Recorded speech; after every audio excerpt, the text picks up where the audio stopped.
ഈ 9 മാസം അതിൽ മുട്ടി പിടിച്ചിരുന്ന എന്നെ സമ്മതിക്കണ്ടേ? എന്നിട്ട് കഷ്ടപ്പാട് മൊത്തം ആർക്ക്? ഇനി എന്റെ പപ്പ ഒരു പാവം മനുഷ്യനാണ് ട്ടോ. ഒരു ദിവസം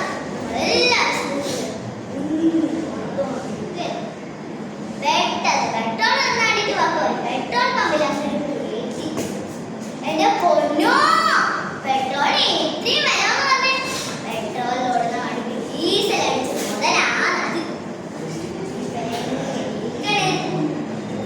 അല്ല എനക്കൊരു സംശയം. ഇപ്പൊ ഡീസൽ അടിച്ചാൽ എന്നാണ് പോണപ്പ അടിച്ചാ പോരെ? ആദ്യമായിട്ടാണ് ഒരു മത്സരത്തിന് വന്നിട്ട് ഞാൻ ഇത്രയും സന്തോഷിക്കുന്നത്. ഇത്രയും ആൾക്കാരെ മുന്നിൽ എന്റെ അച്ഛനെയും അമ്മേനെയും കുറിച്ച് കുറ്റം പറഞ്ഞു. എനിക്കിപ്പോ സമ്മാനം കിട്ടിയില്ലെങ്കിലും കുഴപ്പമില്ലെന്നേ.